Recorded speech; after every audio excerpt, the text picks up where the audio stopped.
O silêncio da roça nunca é verdadeiramente silencioso. Existe uma espécie de vibração que sobe pelo chão de terra batida assim que o sol se esconde atrás das serras. Uma frequência que parece sussurrar segredos guardados há séculos pelos velhos carvalhos e pelas cercas de arame farpado que cortam a escuridão. Se você é daquelas pessoas que já passou uma noite inteira ouvindo o ranger de uma casa de madeira enquanto temia o que poderia estar do lado de fora, acomode-se agora, pois este é o momento de reviver o que seus avós tentaram esconder, com avisos sobre não olhar para trás ou não responder quando alguém chama seu nome no meio da mata. Se você gosta de desbravar o desconhecido e quer continuar acompanhando essas histórias que fazem o sangue gelar, inscreva-se aqui no canal, pois manter viva essa memória é o que nos protege de esquecer os perigos que ainda rondam as estradas de terra. A história que vou contar hoje não é sobre fantasmas de contos de fadas, mas sobre o que meu avô, o velho Bento, presenciou em uma noite de lua morta na fazenda onde cresceu. Um relato que nunca saiu da minha cabeça desde que o ouvi pela primeira vez ao pé de um fogão a lenha que estalava como se estivesse tentando me alertar. O velho Bento era um homem de poucas palavras, desses que acreditavam que cada coisa no mundo tinha seu lugar, desde que você soubesse respeitar as fronteiras entre os vivos e a terra. Ele morava em uma casa de pau a pique na divisa com a Mata do Brejo, um lugar onde a vegetação era tão densa que a luz do sol mal chegava ao solo, criando uma penumbra permanente mesmo ao meio-dia. Naquela época, o terreno não era cercado por tecnologia, apenas pela força do trabalho braçal e pela fé cega em preces que eram repetidas até virarem mantra. Meu avô costumava dizer que não se deve confiar em animais que ficam subitamente quietos no meio da noite, porque o silêncio dos bichos é o aviso mais claro de que algo estranho está observando. Em uma noite de inverno, sob a luz de uma lua morta, Bento viu pela primeira vez o homem da capa escura. Tudo começou quando o cão de caça da família, um bicho valente que não temia onça nem cobra, começou a uivar de uma forma que fazia os pelos do braço de qualquer um se eriçarem. Não era um uivo de dor, mas um lamento de puro pavor. Bento levantou-se da rede, calçou as botas gastas e pegou o lampião a querosene, sentindo o frio penetrar pelos vãos das paredes. Ele caminhou até a porta dos fundos, o rangido da madeira velha soando como um grito naquela quietude insuportável. Do lado de fora, a escuridão parecia quase sólida, uma massa negra que engolia a luz fraca do lampião e devolvia apenas o reflexo do medo nos olhos do seu cão, que agora estava encolhido sob a varanda, com a cauda entre as pernas e os dentes expostos em um rosnado instintivo. O que Bento viu não era uma assombração comum, era algo denso, uma silhueta alta, imóvel, que se destacava contra a escuridão da mata. A figura usava uma capa escura que parecia absorver a luz do lampião, e o chapéu, abaixado, impedia que qualquer traço facial fosse visto. O velho Bento parou, o coração acelerado batendo contra as costelas, e sentiu o cheiro de terra molhada invadir o ambiente. Ele sabia, pelas lendas que conhecia, que não deveria falar, sussurrar, aproximar-se ou cruzar o olhar com a entidade. Se você alguma vez sentiu que estava sendo observado enquanto caminhava por uma estrada de terra à noite, sabe exatamente a pressão que Bento sentiu naquele momento. Como se o próprio ar estivesse ficando pesado e difícil de respirar. Passaram-se minutos que pareceram horas, enquanto a figura permanecia ali, estática, observando a casa de pau a pique. Bento, com as mãos trêmulas, começou a recitar mentalmente as orações que sua mãe lhe ensinara, temendo que aquela coisa decidisse atravessar a linha da cerca. A lenda dizia que, se a entidade decidisse entrar na propriedade, ela atravessaria as paredes como se fossem fumaça. O velho Bento sentiu um suor frio escorrer pelas costas, enquanto o cavalo, no curral próximo, começou a relinchar e a bater os cascos com uma violência que indicava que o animal também via a mesma coisa. O terror não era apenas visual, era sensorial. O silêncio súbito dos grilos e do cão indicava a presença da entidade. O mistério sobre o que era aquela figura nunca foi totalmente desvendado, mas Bento notou algo que o deixou marcado para o resto da vida. Quando a entidade finalmente se moveu, não foi caminhando, mas deslizando pelo solo em direção à mata do brejo. Ela não deixou pegadas, não quebrou um único galho seco no caminho, e quando desapareceu na vegetação, uma lufada de vento gelado atingiu o rosto de Bento, trazendo consigo sussurros de vozes incompreensíveis. Aquele foi o primeiro encontro, mas não seria o único. Ao longo dos anos, outros moradores da região começaram a relatar a mesma figura, sempre nas noites de lua morta, sempre observando, sempre esperando. Meu avô nunca tentou investigar a origem daquela coisa, pois sabia que na roça existem segredos que, se revelados, podem custar muito mais do que apenas uma noite de sono mal dormida. Ele me contava isso enquanto olhava fixamente para a porta da cozinha, como se mesmo depois de tantos anos ele ainda esperasse ouvir o som de algo tentando entrar. O que nos assusta não é apenas o sobrenatural em si, mas a possibilidade de que o mundo que conhecemos seja apenas uma crosta fina e que logo atrás daquela mata fechada existam forças que não compreendemos e que estão muito mais presentes em nosso cotidiano do que gostamos de admitir. A história de Bento nos ensina que essa intuição, esse medo irracional que brota do nada, pode ser o nosso sistema de defesa mais antigo contra algo que não deveria estar ali. A fazenda, com o passar das décadas, foi mudando. A casa de pau a pique foi reformada, mas o medo, esse sentimento ancestral, nunca abandonou aquelas terras. Os vizinhos mais novos que chegavam da cidade riam dessas histórias e chamavam de superstição, mas bastava uma ou duas noites sozinhas no casarão para que mudassem de ideia. O relato de Bento era apenas uma peça de um mosaico muito maior de acontecimentos inexplicáveis que permeavam a vida rural. Havia relatos de luzes que dançavam sobre os pântanos, de sons de correntes sendo arrastadas em varandas onde não havia ninguém, e da sensação de que, mesmo quando você estava em um quarto fechado, havia alguém encostado na porta, esperando que você voltasse a fechar os olhos. A roça tem memória, e essa memória é sombria. Ela guarda os lamentos de quem se perdeu nas matas durante as tempestades, guarda o eco das preces que foram sussurradas em desespero e guarda a sombra de figuras como aquela que meu avô descrevia. É por isso que, mesmo hoje, quando visito a região, sinto aquela mesma vibração estranha no ar assim que o sol se põe. É como se a mata estivesse vigiando, esperando que os homens bajulem o progresso e se esqueçam de quem realmente manda naquelas bandas. Bento sempre me dizia que o maior erro do ser humano é achar que a escuridão é vazia, quando na verdade ela costuma estar bem cheia, apenas esperando pela oportunidade certa para se revelar. Existe um caso específico que Bento guardou para me contar quase no final de sua vida, sobre uma noite em que ele encontrou um estranho na estrada de terra que levava à cidade vizinha. O homem estava parado sob a luz da lua, usando as mesmas roupas de época, com o chapéu baixo escondendo o rosto. Bento, movido por uma coragem que ele mesmo não sabia que possuía, parou sua charrete e perguntou se o homem precisava de carona.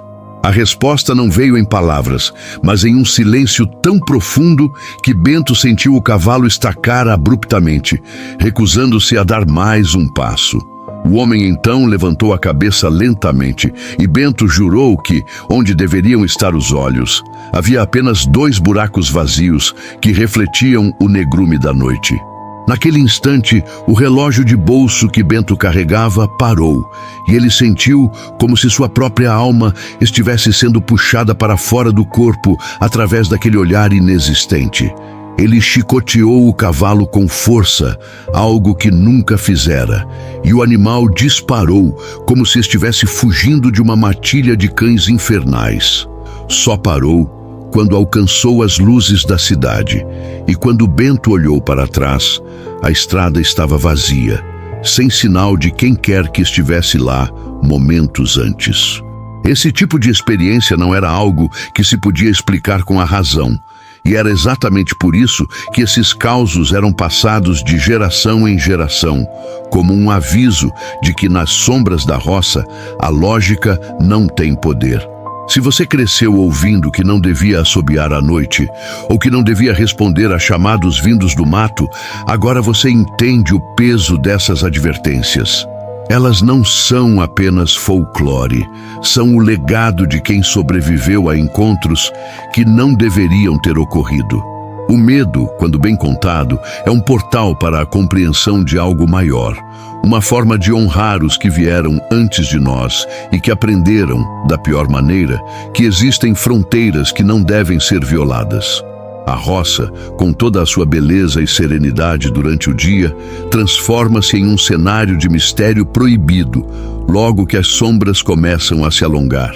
É um teatro de assombrações onde cada árvore pode ser uma sentinela e cada vento pode ser um aviso. E no fim das contas, a pergunta que fica não é se essas histórias são reais, mas o que você faria se, em uma dessas noites, ao olhar para a escuridão da sua varanda, percebesse que algo está olhando de volta para você, esperando que você dê o próximo passo. A vida na roça ensinou meu avô a ser humilde perante o desconhecido. Ele nunca tentou caçar o que não entendia, nem tentou provar que estava certo. Ele simplesmente vivia, respeitando o silêncio da mata, evitando os caminhos que sabia serem perigosos e fechando a porta com 3 trincos todas as noites.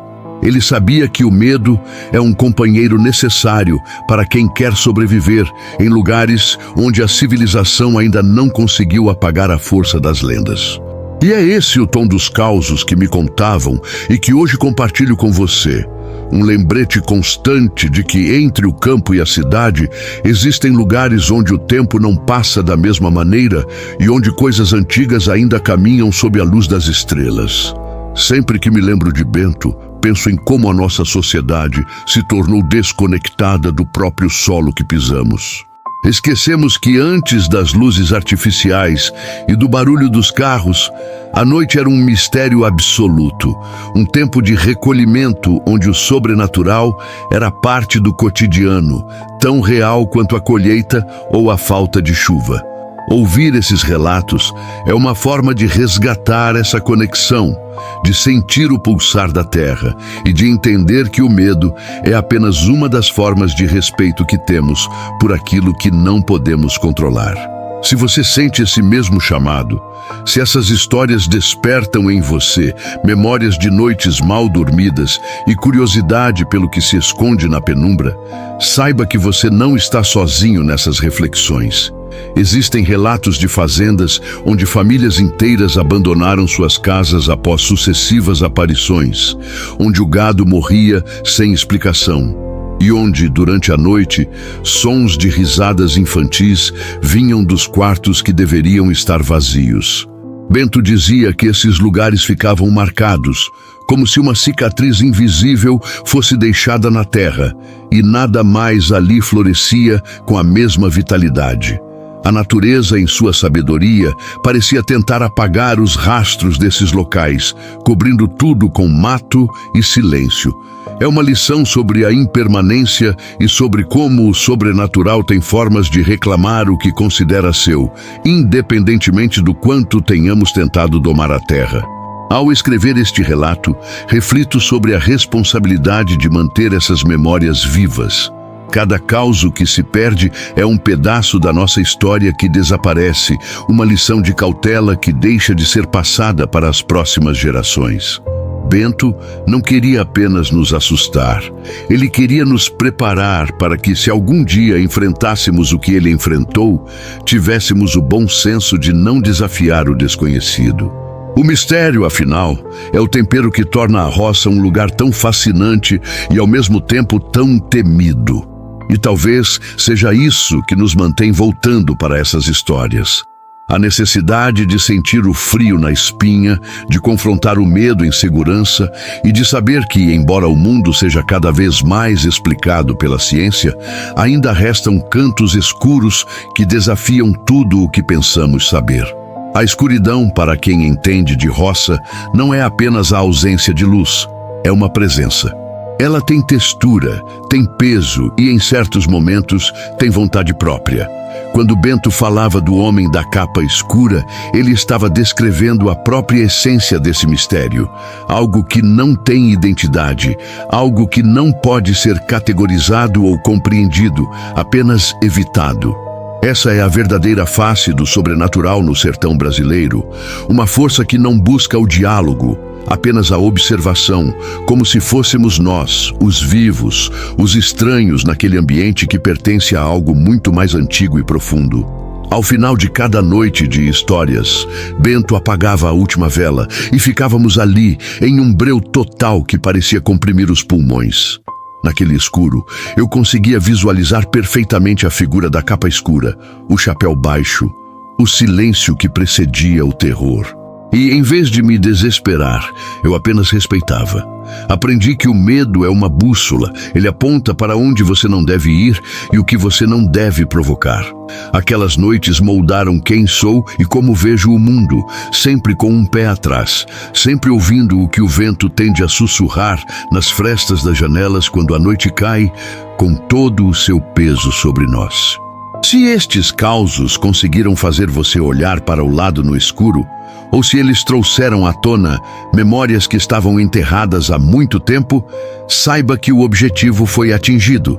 Estas histórias não são sobre respostas, são sobre perguntas que nos acompanham a vida toda. O que espreita nas estradas de terra? O que habita a mata do brejo? Quem é o homem que caminha sob o luar? Talvez nunca saibamos, e sinceramente, talvez seja melhor assim. Algumas coisas foram feitas para permanecerem ocultas, protegidas pela distância e pelo esquecimento que os homens modernos insistem em impor sobre as terras antigas. Bento se foi há muitos anos, mas o seu legado de vigilância e respeito pelo desconhecido continua vivo aqui, nesta narrativa. Cada vez que uma fogueira é acesa ou que um grupo se reúne para falar sobre o que viu de estranho no pasto ou na estrada, o velho Bento, de certa forma, ainda está presente, sussurrando avisos através da voz de quem narra esses eventos. É um ciclo que não termina, uma tradição de terror que alimenta a nossa imaginação e mantém acesa a curiosidade sobre o que existe além do nosso alcance visual. Agora, quando você se encontrar sozinho na roça, ou até mesmo em uma rua mal iluminada da cidade, lembre-se do que foi dito aqui. Escute o silêncio, observe os animais. E se a noite parecer subitamente pesada, se o ar mudar de temperatura e você sentir aquela sensação inconfundível de que não está mais sozinho, não tente procurar explicações lógicas. Apenas reconheça a presença do mistério.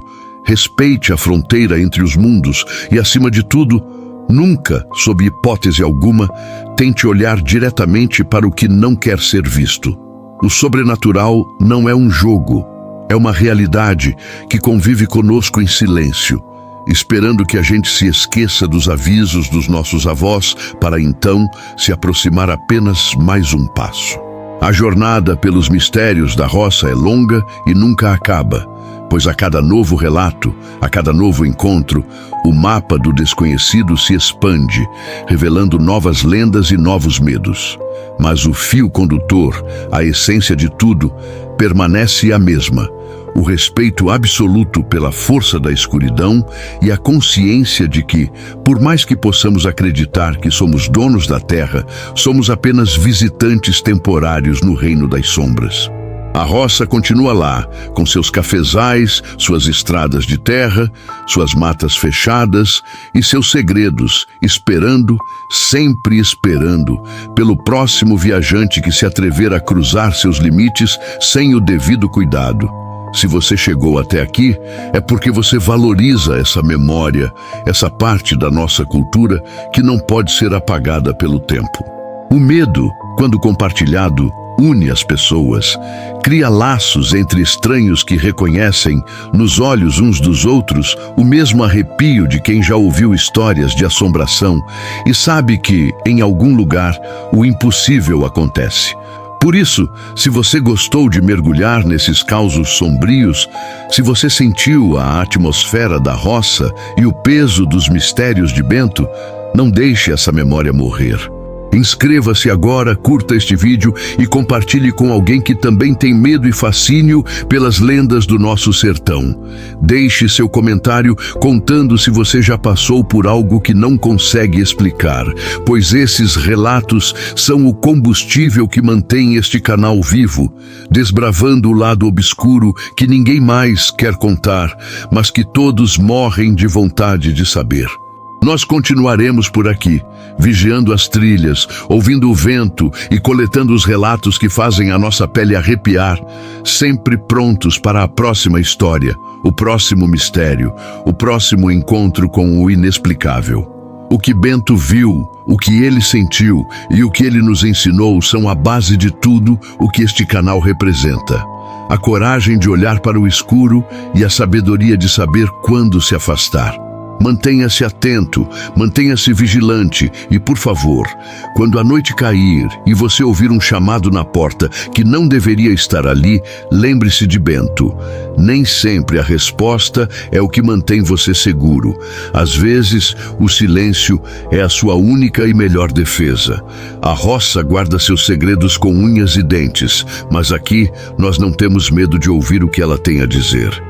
Até a próxima jornada pelas sombras, onde o desconhecido nos espera para mais uma lição sobre a vida, a morte e tudo o que existe entre as duas, escondido nas dobras do tempo e nas trilhas poeirentas das nossas memórias de infância. Obrigado por ter me acompanhado nesta imersão e que suas noites sejam tranquilas, mas sempre, sempre com um olho aberto para o que espreita além da claridade. A lenda de Bento nunca terá fim enquanto houver alguém disposto a ouvir, e enquanto houver alguém disposto a temer, as sombras nunca estarão verdadeiramente vazias. Este é o nosso ofício, esta é a nossa marca, e este é o convite para que você continue fazendo parte deste círculo de terror, mistério e respeito pelas forças que habitam o nosso interior. Fique com as histórias. Mantenha o respeito e, acima de tudo, nunca subestime o que a escuridão da roça é capaz de esconder. O mistério continua esperando por você.